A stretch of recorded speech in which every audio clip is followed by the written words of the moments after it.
അസ്സലാമു അലൈക്കും വറഹ്മത്തുള്ളാഹി വബറകാത്തു. ഇന്ന് 2025 ജൂലൈ 30. കഴിഞ്ഞ വർഷം ഇതേ ദിവസം കേരളത്തിന്റെ ഹൃദയഭൂമിയായ വയനാട്ടിലെ മുണ്ടക്കൈയിലും ചൂരൽമലയിലുമുണ്ടായ ഭീകരമായ ഉരുൾപൊട്ടൽ ദുരന്തത്തിന് ഒരു വർഷം തികയുന്നു. വയനാട് മുണ്ടക്കൈയിലുണ്ടായ ദുരന്തം ഏതൊരു മനുഷ്യനും സഹിക്കാൻ കഴിയാത്തതാണ്. അത്രയും വേദന നൽകുന്ന കാഴ്ചകളാണ് അവിടെ നിന്നും നമുക്ക് കാണാൻ സാധിക്കുന്നത്. ഇത്ര വലിയ ദുരന്തമുണ്ടായിട്ടും അതിൽ നിന്നും രക്ഷപ്പെട്ട നിരവധി ആളുകളുണ്ട്. മരണപ്പെട്ടവരെക്കാൾ കൂടുതൽ അതിൽ നിന്നും രക്ഷപ്പെട്ടവരാണ്. അവർക്ക് പറയാനുള്ളത് ഒത്തിരി അനുഭവങ്ങളാണ്.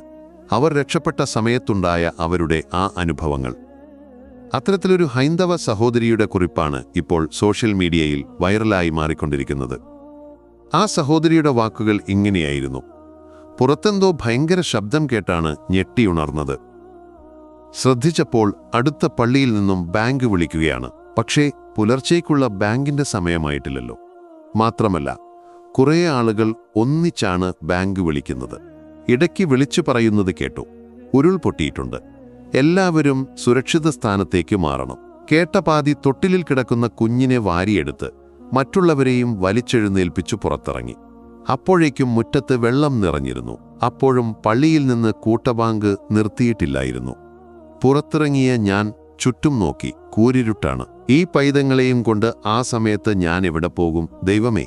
വീണ്ടും പള്ളിയിൽ നിന്ന് അറിയിപ്പ്: ആരും പുറത്തു നിൽക്കരുത്, പള്ളിയിലേക്ക് പോന്നോളൂ. ആണുങ്ങൾ മാത്രം പോകാറുള്ള ആ പള്ളിയിലേക്ക് ഹിന്ദുവും ഒരു സ്ത്രീയുമായ എനിക്ക് ചെല്ലാൻ പാടുണ്ടോ?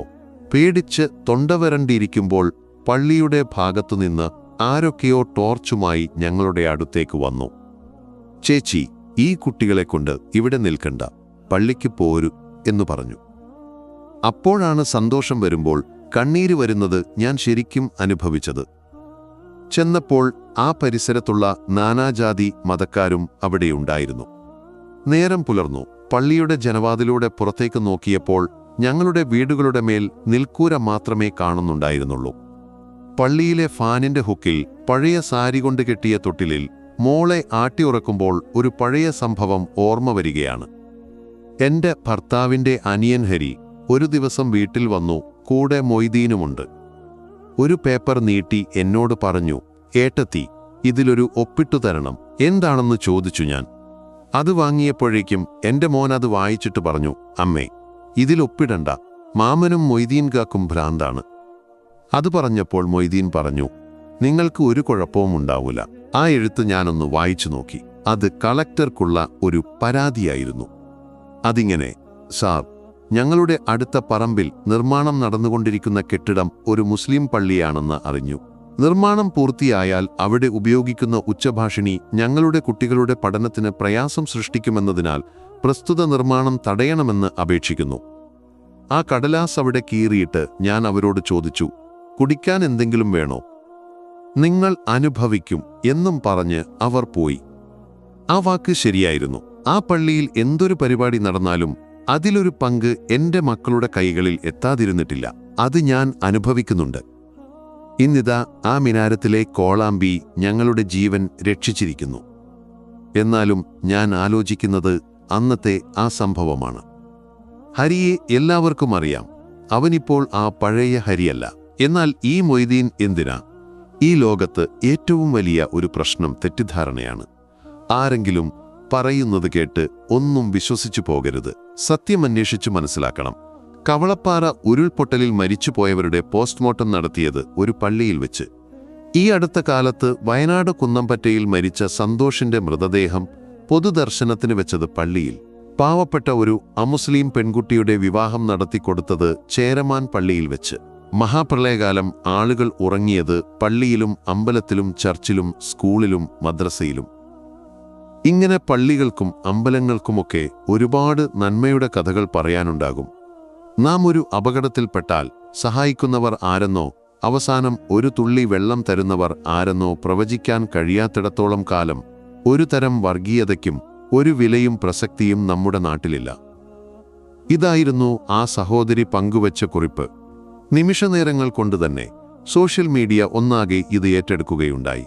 ജാതിയും മതവും പറഞ്ഞ് വർഗീയത ഉണ്ടാക്കാൻ ശ്രമിക്കുന്നവർ ഇത്തരം പ്രശ്നങ്ങൾ വരുമ്പോഴാണ് അതിൽ നിന്നും പാഠങ്ങൾ ഉൾക്കൊള്ളേണ്ടത്. എന്നാൽ ആ സഹോദരി ഇത്തരമൊരു പോസ്റ്റ് പങ്കുവച്ച് മണിക്കൂറുകൾക്ക് ശേഷം മറ്റൊരു പോസ്റ്റ് നമുക്ക് കാണാൻ സാധിച്ചു. അത് ശശികല ടീച്ചർ എന്ന ഫേസ്ബുക്ക് പേജിൽ നിന്നുമുള്ളതായിരുന്നു. ഒരു ഹിന്ദു ചേച്ചിയുടെ കുറിപ്പ് എന്ന് പറഞ്ഞ് വ്യാപകമായി പ്രചരിക്കുന്നു. പള്ളിയിലെ കോളാമ്പി കൊണ്ടാണത്രേ ജീവൻ കിട്ടിയത്. ചേച്ചി, ഇതേ കോളാമ്പി അമ്പലങ്ങളിലും ചർച്ചുകളിലും ഉപയോഗിക്കാൻ പാടില്ലെന്ന് നിയമമുള്ളത് ചേച്ചിക്കറിയാമോ? അവിടുന്ന് അനൗൺസ് ചെയ്താലും അത്യാവശ്യ ഘട്ടങ്ങൾ രക്ഷപ്പെട്ടുകൂടെ? പിന്നെന്തേ അതുമാത്രം തടഞ്ഞത് എന്ന് ചേച്ചിയോട് ചോദിക്കണേ. ഇതായിരുന്നു ശശികല ടീച്ചർ എന്ന ആ സ്ത്രീ ഫേസ്ബുക്കിൽ പങ്കുവച്ചത്. എന്നാൽ അവരോട് പറയാനുള്ളത്, ഞങ്ങളുടെ നാടുകളിലെല്ലാം തന്നെ അമ്പലവും പള്ളിയും ചർച്ചുകളും എല്ലാം തന്നെയുണ്ട്. പള്ളികളിൽ ബാങ്ക് കൊടുക്കുമ്പോൾ അമ്പലങ്ങളിൽ നിന്നും ഞങ്ങൾ ഒരുപാട് ഗീതങ്ങൾ കേൾക്കാറുണ്ട്. പള്ളികളിൽ നിന്നും കുർബാനയുടെ ശബ്ദങ്ങൾ കേൾക്കാറുണ്ട്. ഇതെല്ലാം നമ്മുടെ നാട്ടിലുള്ളതാണ്. പള്ളിയിൽ മാത്രമല്ല കോളാമ്പിൽ ബാങ്ക് കൊടുക്കുന്നത്.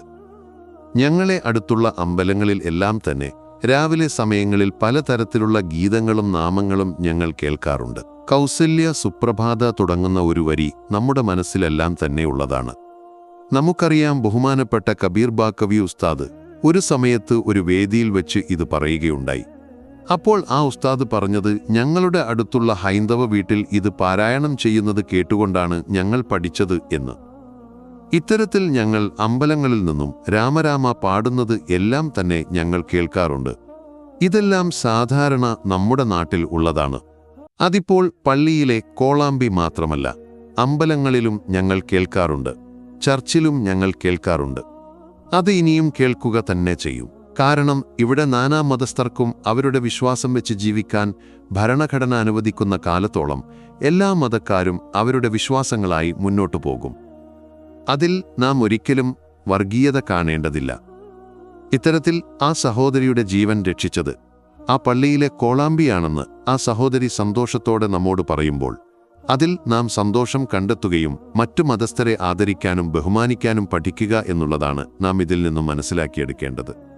അല്ലാതെ അമ്പലത്തിലും ചർച്ചിലും ഇത്തരത്തിൽ കോളാമ്പി എന്തുകൊണ്ട് അനുവദിച്ചില്ല, അവിടെ അനൗൺസ് ചെയ്താലും മറ്റുള്ളവർക്ക് രക്ഷപ്പെടാമല്ലോ എന്നുള്ള ചോദ്യം ഈ ഒരു സമയത്ത് പ്രസക്തമായി നിങ്ങൾക്ക് തോന്നുന്നുണ്ടോ? ഒരിക്കലുമില്ല. കാരണം ഇവിടെ ഏതു മതമായാലും ജാതിയായാലും ജീവിക്കാം. ഇത്തരത്തിൽ അവിടെ മരണപ്പെട്ടവരിൽ തിരിച്ചറിയാത്തവരുടെ ശവസംസ്കാര ചടങ്ങുകൾ നാം കണ്ടിരുന്നു. ഖബറടക്ക ചടങ്ങുകൾ അവിടെ ഹിന്ദുവുമില്ല, മുസൽമാനുമില്ല, ക്രിസ്ത്യനുമില്ല. മരിച്ചവർ ആരെന്നുപോലും അറിയില്ല. എല്ലാവർക്കും അടുത്തടുത്ത് ഖബറിടങ്ങൾ ഒരുക്കി നാനാമത സർവ്വ പ്രാർത്ഥനയും അവിടെ നടന്നു. പള്ളിയിലെ അച്ഛൻ വന്ന് അവരുടെ പ്രാർത്ഥനകൾ നടത്തി. അമ്പലത്തിലെ പൂജാരി വന്ന് അവിടുത്തെ പ്രാർത്ഥനകൾ നടത്തുന്നു. പള്ളിയിലെ ഉസ്താദ് വന്ന് അവിടെ മയ്യത്ത് നിസ്കാരം നടത്തുന്നു. ഇതെല്ലാം നമുക്ക് നമ്മുടെ കേരളത്തിൽ മാത്രമേ കാണാൻ സാധിക്കുകയുള്ളൂ എന്നുള്ള ഒരു വസ്തുത കൂടിയുണ്ട്.